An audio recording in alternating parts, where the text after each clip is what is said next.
A quiet afternoon in a small American city turns into a viral moment that exposes how quickly assumptions and misunderstandings can spiral into a tense confrontation. The sun was setting on Main Street when a police cruiser's lights began flashing behind a silver sedan. What started as a routine traffic stop would soon reveal an uncomfortable truth about prejudice, power, and the unexpected ways life tests our preconceptions. The officer, a 7-year veteran of the force, approached the vehicle with the usual caution they're trained to maintain. The driver, a well-dressed black woman in her 40s, reached for her purse to retrieve her license and registration. It was a scene that plays out thousands of times across America every day, but this one was different. Neither person knew it yet, but the next few minutes would spark conversations across the nation. "Ma'am, do you know why I pulled you over?" the officer asked, his body camera recording every word. The woman's response was calm and measured, but there was an edge of frustration in her voice. She'd been here before, not just in traffic stops, but in countless moments where her appearance seemed to matter more than her achievements. What the officer didn't realize was that the woman he pulled over had walked these very streets countless times before, not just as a resident, but as the city's highest-ranking public servant. She was the mayor, elected just 6 months earlier with a mandate to bridge divides and build trust between law enforcement and the community. As the interaction continued, bystanders began pulling out their phones, sensing the growing tension. The mayor, still unrecognized, questioned the basis for the stop. The officer, believing he was dealing with someone being uncooperative, called for backup. In those crucial moments, neither party fully understood how their encounter would soon become a powerful symbol of the work still needed to overcome unconscious bias in American society. The backup arrived, and that's when things took an unexpected turn. The mayor remained seated in her car, hands visible on the steering wheel, drawing from years of experience both personal and professional. She knew this moment could either deepen the divide or become an opportunity for change. But when the officer asked her to step out of the vehicle, the situation escalated in ways no one could have predicted. What happened next would be shared millions of times across social media, sparking debates in living rooms, police departments, and city halls across the country. But this wasn't just another viral video. It was a mirror reflecting back our own biases, assumptions, and the complex relationship between authority and identity in modern America. In the coming minutes, both the officer and the mayor would learn valuable lessons about perception, power, and the importance of looking beyond surface judgments. Their encounter would raise uncomfortable questions. How do we bridge the gap between law enforcement and communities of color? What role do unconscious biases play in our daily interactions? And how can we turn moments of conflict into opportunities for understanding? As tensions rose and more officers arrived on scene, no one could have predicted how this story would end. But before we reveal what happened next, we need to understand the events that led to this moment, not just the traffic stop itself, but the journey of both the mayor and the officer who found themselves at the center of a story that would soon capture national attention. Join me as we unpack this remarkable encounter, examine its implications, and explore how one traffic stop in a small American city became a catalyst for change in police-community relations. This is more than just a story about a misunderstanding. It's a wake-up call about the work we still need to do to create a truly equitable society. The story begins 3 years earlier when our soon-to-be mayor was still serving on the city council. She had built her reputation from the ground up, starting as a community organizer and working her way through local politics with a clear vision to create a city where everyone felt safe, respected, and heard. Her campaign for mayor focused on police reform and community building, not just because it was politically relevant, but because of her own experiences growing up in the city she now served. That particular Wednesday had started like any other. She had spent the morning in budget meetings, discussing plans for new community programs and police training initiatives. The irony wasn't lost on her. Hours before the traffic stop, she had been reviewing proposals for improved police-community relations workshops. She was heading to her next appointment when the police lights appeared in her rearview mirror. The officer involved had his own story, a dedicated public servant who had joined the force with genuine intentions to protect and serve. He had received numerous commendations for his work in crisis intervention. His personnel file showed a clean record, with positive reviews from supervisors and community members alike. But like many officers, he worked in a system struggling to address deeply rooted issues of bias and mistrust. As the situation unfolded, nearby shop owners and pedestrians began gathering at a distance. Among them was a retired high school teacher who had taught both the mayor and the officer's partner years ago. She watched in disbelief, recognizing the mayor but choosing to remain silent, understanding that speaking up might only escalate the tension. The mayor's car had been pulled over for what the officer claimed was a rolling stop at a four-way intersection, but dashboard camera footage would later reveal something more complex, a pattern of selective enforcement that would raise uncomfortable questions about who gets stopped and why. The mayor knew these statistics intimately. They had been part of her campaign platform. Inside the car, the mayor maintained her composure while carefully documenting every detail of the interaction. Her phone, placed on the dashboard, was recording audio, a habit she had developed over years of similar encounters. She thought about the countless constituents who had shared similar stories during town halls and community meetings. Now she was living what many of them had experienced. The backup officers who arrived included a sergeant who had attended the mayor's inauguration 6 months earlier. But in the growing tension of the moment, with the mayor still seated in her car and the original officer becoming increasingly stern, the sergeant held back, watching the scene unfold with growing concern. The complex dynamics of police hierarchy and protocol were about to collide with political reality in ways no one had anticipated. Meanwhile, across town, the mayor's chief of staff received a text from a bystander who recognized the mayor's car. The staff immediately began mobilizing, but they knew that rushing to the scene might only make things worse. They had to trust their boss's judgment, the same judgment that had guided her through countless challenging situations in her political career. As more spectators gathered, the scene became a microcosm of the larger issues facing the city. Young parents pulled their children close, teenagers raised their phones to record, and elderly residents watched with knowing looks that spoke of decades of similar encounters. The air was thick with unspoken history and the weight of what this moment could mean for the community. The officer's body camera continued recording as he repeated his request for the mayor to step out of the vehicle. His hand rested near his belt, a routine position taught in training, but one that carried heavy implications in moments like these. What happened in the next few minutes would test everyone's training, patience, and deeply held beliefs about authority, respect, and justice in America. The tension reached a breaking point when the mayor, still seated in her car, calmly stated, "Officer, I want to cooperate fully, but I need you to understand that I'm concerned about the basis for this stop." Her words, measured and clear, carried the weight of countless community meetings where similar concerns had been raised. The dash cam would later show that 3 other cars had made the same rolling stop at that intersection within the previous hour. None had been pulled over. The original officer's voice grew firmer as he reached for his radio. "Step out of the vehicle now, or we'll have to remove you." The backup officers shifted uncomfortably, the sergeant among them beginning to sense something wasn't right about this situation.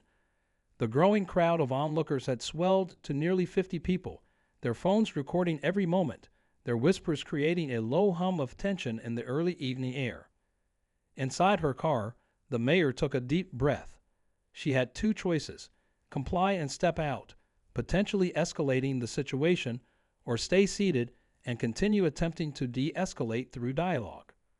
Her years of experience in community relations told her that this moment could either tear the city apart or bring it together. The weight of this decision pressed heavily on her shoulders. The sergeant finally stepped forward, something about the woman's composed demeanor triggering a memory. He had seen her before, not just at the inauguration, but at numerous community events. The realization began to dawn on him just as the original officer reached for the car door handle. Time seemed to slow down as multiple voices began speaking at once. An elderly woman in the crowd suddenly broke through the tension with a loud voice. "That's our mayor you're about to arrest."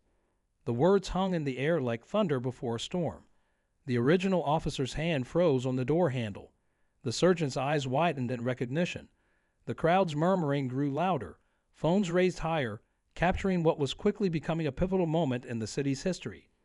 The mayor remained still, her hands visible on the steering wheel, her voice steady as she finally said, "Officer, I believe we have an opportunity here. What happens in the next few minutes will either divide our city or help us grow stronger together." The words carried the weight of her entire career in public service. Every meeting, every policy decision, every community gathering had led to this moment. The atmosphere grew electric as more police vehicles arrived, their lights casting red and blue shadows across the faces of the growing crowd. The original officer stood frozen, processing the revelation that the woman he had been treating as a potential threat was actually his city's highest-ranking official. His body camera captured every second of his visible internal struggle, a struggle that would soon be viewed by millions. The sergeant stepped closer to the original officer, speaking in low tones that the body cameras barely picked up. The mayor's phone continued recording as multiple officers huddled in a tense discussion just feet from her car. The crowd watched in complete silence, understanding they were witnessing something unprecedented. A moment where power, race, and justice collided in plain view of dozens of witnesses. As the sun set behind the city's buildings, casting long shadows across the scene, no one present could predict how the next few minutes would unfold. The mayor's words about division or unity hung in the air, challenging everyone present to consider their next actions carefully. The city's future relationship between law enforcement and its communities balanced on a knife's edge, with the whole world about to watch what happened next. What occurred in those crucial moments would go far beyond a simple traffic stop or a case of mistaken identity. It would become a testament to how we handle our biases, our power, and our ability to bridge the gaps that often seem impossibly wide in our society. But before we reveal the outcome, we need to understand just how close this situation came to becoming another tragic headline versus an opportunity for real change. The tension in the room was palpable as Officer Greg Daniels processed the shocking revelation. Standing in the small, dimly lit precinct office, he could hardly reconcile the poised woman sitting before him with the city's mayor. Mayor Evelyn Moore's calm demeanor was a stark contrast to the disbelief in Greg's expression. "I think it's time we clear this up," she said, her voice steady but edged with the weight of her position. Her dark brown eyes locked onto his, unwavering, as if daring him to challenge her authority further. Greg's mind raced, his grip tightening around the clipboard he held. It was an oversight, he told himself, just a mistake. But even as he thought it, he knew the truth was more complicated. He hadn't run her ID. He hadn't asked questions. He had acted on instinct, on assumptions he wasn't ready to admit to himself. "You're telling me you're the mayor?" Greg asked, his voice cracking slightly. "That's exactly what I'm telling you," Evelyn replied. "And I'd appreciate my phone back now so I can call my chief of staff." Greg hesitated, the weight of the situation pressing down on him. But before he could respond, the door to the office swung open, and Sergeant Warren stepped in, his face a mask of barely contained fury. "Daniels," Warren snapped, his eyes darting between Greg and Evelyn. "What in the hell is going on here?" Evelyn rose from her chair, her commanding presence filling the room. "I'd like to know the answer to that myself," she said, folding her arms. But before either man could respond, the precinct's main door slammed open, and two sharply dressed individuals in suits strode in, flanked by officers who looked just as stunned as Greg felt. One of them, a woman with a sharp bob and an air of authority, spoke first. "Mayor Moore, we need to talk. Now." Evelyn's composed exterior faltered for the first time, a flicker of confusion crossing her face. "What's going on?" The woman stepped closer, lowering her voice. "We've uncovered something. It's about the development deal you signed off on last month. Someone's been siphoning funds through the project." Evelyn's breath caught. "That's impossible. I reviewed everything myself." "Not everything," the woman said, glancing pointedly at Greg, then back at Evelyn. "We believe someone in your office set you up, and now it's becoming a public scandal. You've been implicated."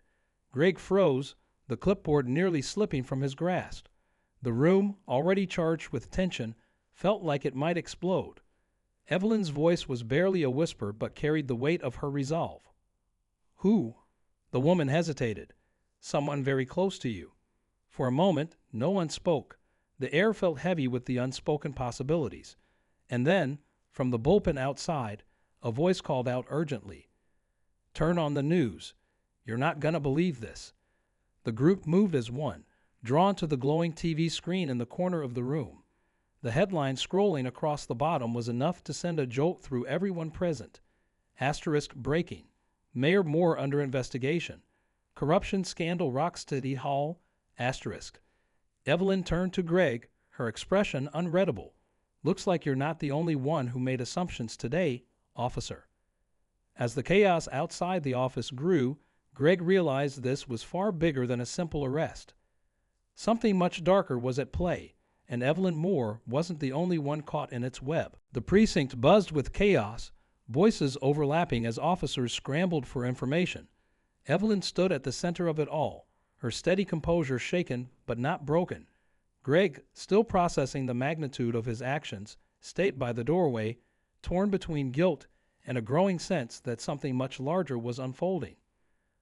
The news report droned on in the background, painting Evelyn as the villain of the hour. Words like asterisk embezzlement asterisk and asterisk betrayal asterisk echoed in the room. Evelyn clenched her fists, anger simmering beneath her calm exterior. She turned to the woman in the suit. "Who's behind this?" Evelyn demanded, her voice low but fierce. The woman hesitated, clearly wrestling with how much to reveal. "It's someone in your inner circle. The forensic audit traced the funds to an account connected to your chief of staff, Jacob Carter. He's been under investigation for weeks, but this news leak, it's designed to destroy you before the truth comes out." Evelyn's jaw tightened. Jacob had been her right-hand man for years, someone she trusted implicitly. The betrayal stung, but she refused to let it show. "Where is he now?" "Gone," the woman said. "We believe he fled the city this morning, but not before planting enough evidence to implicate you. The press is already running with the story." Greg felt a pang of sympathy as he watched Evelyn struggle to stay composed. For all his mistakes tonight, he could see she was a woman fighting to clear her name in a system that seemed eager to tear her down. Evelyn's voice broke through his thoughts. "I need access to the station's communication systems. If Jacob thinks he can run, he's wrong." Sergeant Warren stepped forward, his tone gruff but surprisingly supportive. "Mayor, we'll help. But you need to tell us everything. If there's even a chance you've been set up, we need to act fast."